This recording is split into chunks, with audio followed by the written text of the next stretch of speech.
Ravi de vous retrouver pour une nouvelle actualité de marché. Soyez toutes et tous les bienvenus. Et aujourd'hui, on va parler des indices américains dans sa globalité. Pour une simple et bonne raison, c'est qu'ils sont quasiment tous orientés de la même façon. Et il va falloir vraiment faire très attention dans la situation dans laquelle nous sommes actuellement. Mais avant d'en parler d'un point de vue technique, je vous propose de passer comme d'habitude à une petite review sur la partie actualité. On va faire vite, il ne s'est pas passé énormément de choses. Simplement comprendre ce qui s'est passé la semaine dernière, comme on l'a très bien résumé ici. Rien de neuf sous le soleil, on va le voir, on a bloqué sur une résistance, notamment parce que, eh bien, on a des rendements obligataires qui ont évolué dans un range G3, mais qui se sont légèrement tendus en fin de semaine. Et puis surtout parce que on a ici, comme vous pouvez le voir, les indicateurs d'activité de PMI février ont montré un fléchissement dans les services en Europe, mais aussi, et plus étonnant, aux États-Unis. Et c'est notamment ce qui a permis aux vendeurs de rejeter la résistance, puisque je vous le rappelle que 80% globalement de l'économie des États-Unis repose sur les services. Donc forcément, quand on a moins des perspectives favorables au regard des services aux États-Unis, ça sanctionne. Et comme on est sur des niveaux très hauts, qu'on est très valorisé, bah forcément, le moindre petit doute, la moindre petite étincelle, la petite mèche qui peut allumer un début de flamme, bien emmène une grosse correction.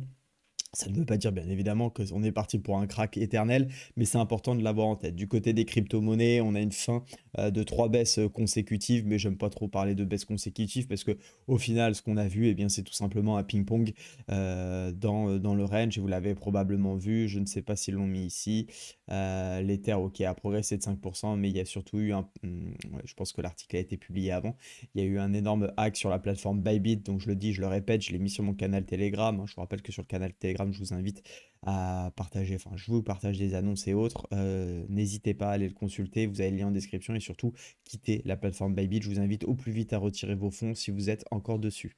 Côté actualité de cette semaine, comme ce fut le cas il y a 4 ans, les marchés sont confrontés à l'hyperactivité de Donald Trump. Les annonces sont souvent clivantes, parfois brutales, comme on a pu d'ailleurs le voir avec les PMI. Et la réaction des marchés financiers est pour l'instant mesurée, parce qu'on va le voir, on est toujours dans un range. Mais malgré tout, sur les gros niveaux, les catalyseurs eh bien, repoussent ou cassent les zones. Pour le moment, elles les repoussent. Et ce qu'il faudra surveiller eh bien, cette semaine, c'est ce que je vous propose d'aller voir tout de suite grâce au calendrier économique pour eh bien, identifier les principaux points importants de cette semaine. Et comme vous pouvez le voir, paf, on aura tout d'abord donc l'inflation européenne. Aujourd'hui, on aura la confiance des consommateurs ainsi que la croissance de l'Allemagne mardi. Mercredi, pas de grosses news à part un petit peu la news habituelle sur les ventes de logements neufs. On retrouvera les inscriptions hebdomadaires au chômage ainsi que le PIB jeudi et vendredi. Attention, journée active avec l'inflation notamment et les PCE Core, hein, je rappelle, l'indice des prix à la consommation des ménages, donc pour s'intéresser au plus près de vraiment de combien s'élève l'inflation. Donc soyez extrêmement vigilants sur la journée de vendredi et comme vous voyez, il n'y a pas de gros catalyseur et c'est un petit peu ce qui, entre guillemets, hein, m'inquiète. Alors on ne peut pas vraiment dire que je sois inquiet dans ces termes, mais c'est simplement, je ne vois pas ce qui viendrait propulser les marchés. En tout cas, sauf surprise, hein, sauf annonce bien évidemment particulière, mais qui viendrait propulser nos marchés dans une dynamique. Parce que bah, vous le voyez, en 4 heures, ici, on est tout début de ce graphique, on est en novembre et depuis, on ne fait que osciller.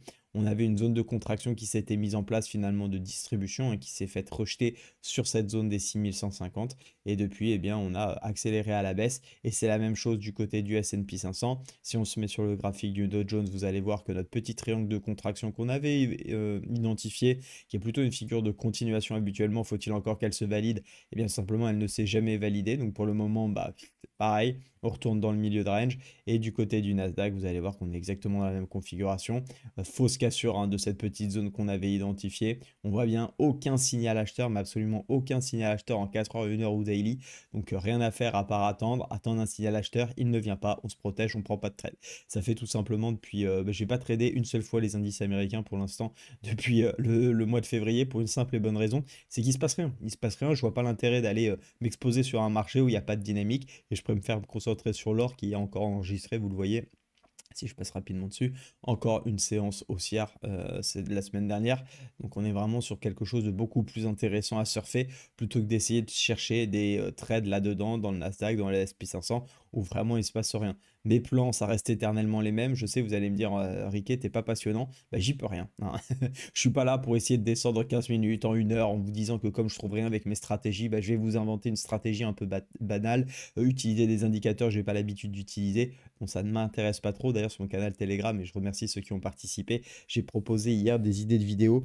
Certains sont venus m'en amener et on m'a dit, bah oui, mais pourquoi tu fais pas des vidéos, par exemple, de stratégie sur du 15-30 minutes et des vidéos aussi sur du 1 heure, 4 heures? Ce que j'expliquais, moi, faire des vidéos pour faire du marketing, essayer de faire un maximum de vues, de vues, pardonnez-moi, ça ne m'intéresse pas parce que tout simplement, je ne parle que de ce que je fais. Or, j'ai pas 50 stratégies, j'ai une seule méthode de comment j'exploite les graphiques. Vous commencez à bien les connaître dans l'ensemble. Ceux qui veulent aller plus loin, vous avez mes formations. Mais encore une fois, pour moi, quelqu'un qui vous partage 150 vidéos, il y a un souci derrière. Comment vous faites pour appliquer telle ou telle stratégie quand vous êtes dans une situation? Si vous en avez 45, c'est impossible. Donc ça sert à rien que je vous partage 150 stratégies à mon sens, à part encore une fois, vous inventez tout et n'importe quoi et vous faire croire qu'il y a des stratégies miracles. Il n'y a pas de stratégie miracle, il n'y a pas de stratégie magnifique qui marche mieux que l'autre. Le plus important, c'est de savoir lire les graphiques plutôt que les stratégies. Le plus important pour moi, c'est d'une part savoir faire une analyse technique. Donc une analyse technique, c'est comprendre les niveaux, les tendances et les potentielles zones de réaction. Et le deuxième point, c'est la psychologie et travailler la discipline et le money management. La stratégie, c'est juste la façon d'exécuter et de rentrer dans un trade, mais c'est pas ce qui vous permettra à moyen long terme de faire de l'argent. Donc soyez extrêmement vigilants sur ça parce qu'il y a encore beaucoup de personnes qui pensent qu'il faut trouver la stratégie, que quand ça marche pas, je vais en chercher une autre. ICT, ça n'a pas marché, je vais aller travailler sur du price action, ça marche pas, je passe sur du SMC, ça marche pas, je passe sur Ichimoku ou que sais-je. Bref, arrêtez de changer tout le temps, tout fonctionne plus ou moins. Donc le plus important, c'est que vous les compreniez, que vous soyez vraiment capable de les vulgariser, comme je dis souvent. Et ensuite, vous allez voir que ça se passe très bien. Arrêtez également d'aller dans les micro-unités de temps. Je le vois très bien. Actuellement, j'ai pas mal de personnes qui me disent qu'elles sont en difficulté parce que les marchés sont pas simples, et c'est vrai. Je le vois d'ailleurs sur le Darwinex de la communauté, hein. Je vous rappelle que toutes les personnes qui passent par mon lien, alors je ne sais pas qui vous êtes, mais j'ai vos Darwin et j'ai vu qu'il y avait effectivement très peu de personnes qui étaient éligibles à une allocation. Je pense que c'est en partie parce que beaucoup d'entre eux, en tout cas, ont essayé de trader des actifs qui ne sont tout simplement pas en tendance, et forcément, bah, on se brûle les ailes, on peut pas aller chercher de façon de la top performance.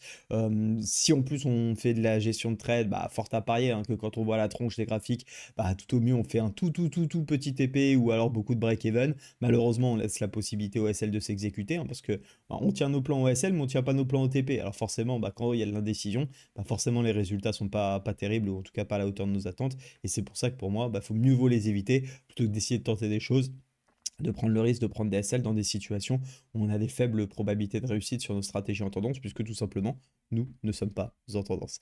Voilà un petit peu pour l'actualité de cette semaine. J'essaierai de rentrer un peu plus en détail, mais c'est vrai que pour le moment, que vous dire à part que c'est très en range. Simplement, hier, j'ai sorti une vidéo que je trouve, pour ma part en tout cas, intéressante, à vous d'en juger, mais qui vous aidera beaucoup pour tous ceux qui s'intéressent à l'investissement, à comment sélectionner les bonnes actions. Vous avez sur ma chaîne, du coup, une vidéo où je vous montre les différents critères pour identifier rapidement des actions qui sont sous-évaluées. Vous avez tout qui est en description, ou plutôt je vous laisse avec directement. Et si vous voulez me rejoindre sur Telegram ou sur ma formation gratuite, eh bien, vous avez également des liens en description. Je vous souhaite une excellente journée, je vous dis à très vite.